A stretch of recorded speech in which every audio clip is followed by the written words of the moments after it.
Bonjour à tous, je vous espère bien portant. Aujourd'hui, je vais vous parler d'une expérience que j'ai vécue le mois précédent. J'ai pris congé de mon travail. J'ai pris congé, ça fait, je crois, 4 mois. Et pendant les congés, je me suis dit, pourquoi ne pas me lancer dans quelque chose qui me tient vraiment à cœur. C'était plus la production des produits locaux, encourager aussi la consommation des produits locaux. Alors je me suis dit, par quoi devrais-je commencer? L'idée m'était venue, je crois, en 2019, quand j'étais encore étudiante à ECOPO, donc à l'École supérieure de la bonne gouvernance économique et politique.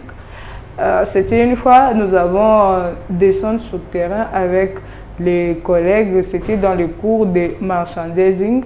Donc nous sommes allés dans un supermarché pour voir comment les classements, les rayons et autres. Alors nous sommes arrivés, là il y a des choses, donc des aliments comme le poisson, les poulets, les saucisses et autres. Je jette un coup d'œil dans un frigo là, je vois les pattes des poulets. Et en dessous, je vois des moisissures, des trucs noirs. Mais je me dis, est-ce que ces gens voient ça? Ou bien, c'est toujours des produits à vendre que les êtres, donc les humains, doivent manger. Je me suis dit, mais franchement, c'est décevant en tout cas. Alors, toute la journée, j'étais en train de réfléchir, de penser et tout.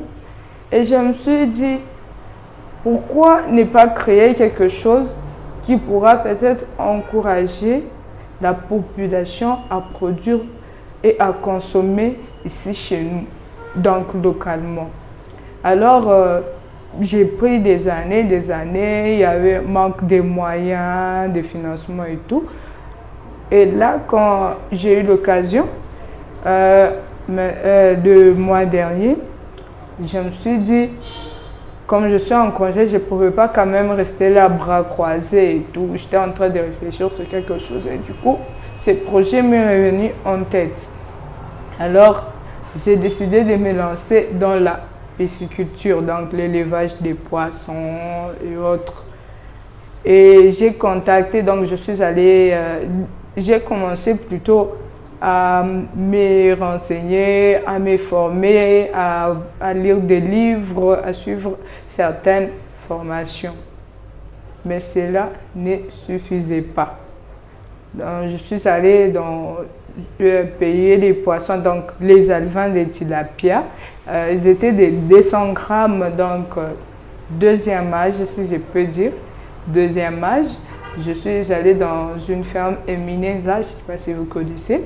J'ai payé 20 alevins de tilapia, dont les mâles et les femelles, ainsi que les monosexes. Pour ceux qui ne savent pas, les monosexes, ils sont en même temps mâles et femelles.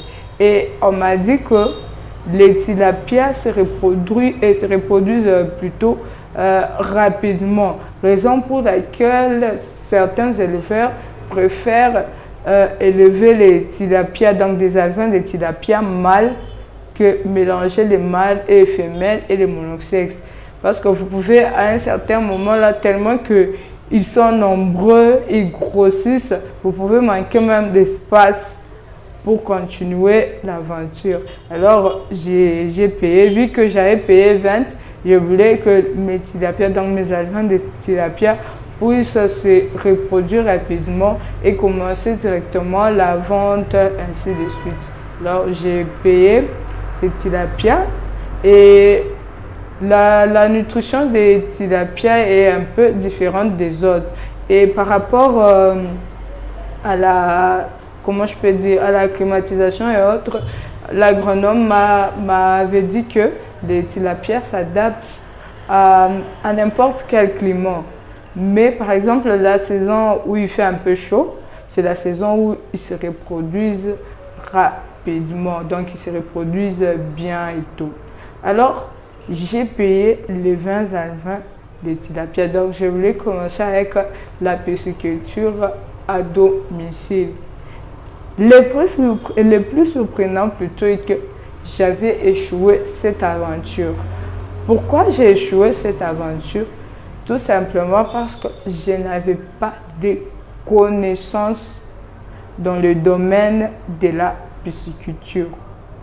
Et à mes côtés, donc, des personnes proches de moi ne se connaissaient pas vraiment dans ce domaine.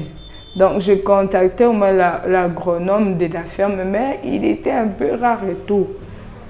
Mais ce que j'ai vécu comme expérience m'a donné encore cette envie et cette motivation de réessayer encore dans l'aventure.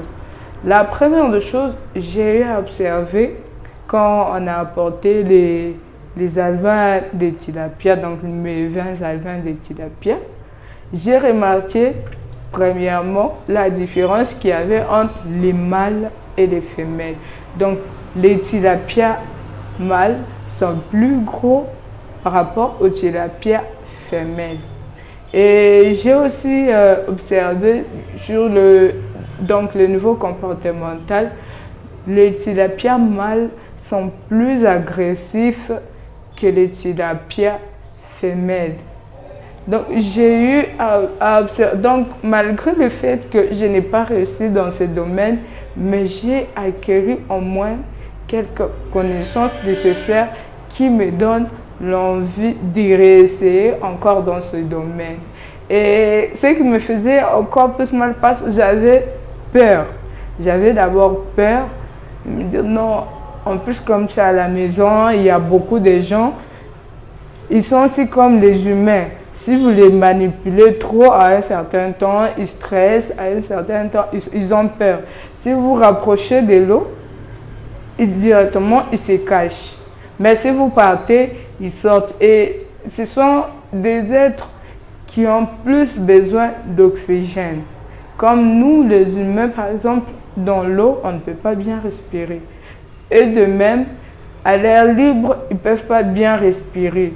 C'est pourquoi, à un certain moment, vous pouvez remarquer, pour ceux qui font la pisciculture, ils vont se retrouver.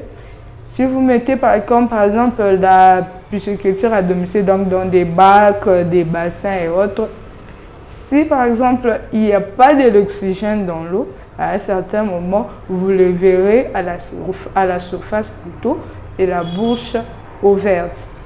Et la bouche ouverte, il cherche de l'oxygène. Alors c'est par là que j'ai appris, si tu vois par exemple les tilapias à la surface, mais il y a de l'eau, c'est-à-dire qu'il y a manque d'oxygène, vous pouvez rajouter un peu d'eau. Et j'ai aussi acquis comme connaissance par exemple avec les animaux, ils sont comme des humains aussi. Vous pouvez par exemple le faire habituer, par exemple, si vous voulez leur donner de la nourriture, vous portez par exemple un vêtement rouge. Et à un certain moment, ils vont s'habituer. Par exemple, si vous voyez avec un polo, je sais pas, un cinglé ou une chemise rouge, là, ils sauront peut-être que c'est le temps de manger.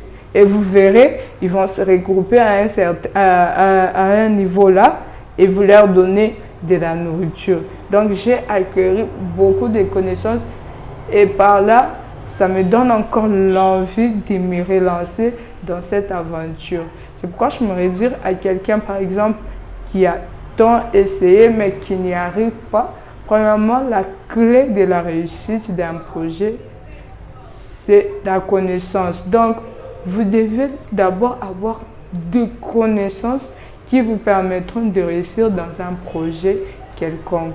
Deuxièmement, vous devez vous entourer des personnes qui s'y connaissent, donc des personnes qui sont déjà dans ce domaine pour vous guider. Troisièmement, vous devez toujours continuer à apprendre, continuer à observer. Merci et à la prochaine.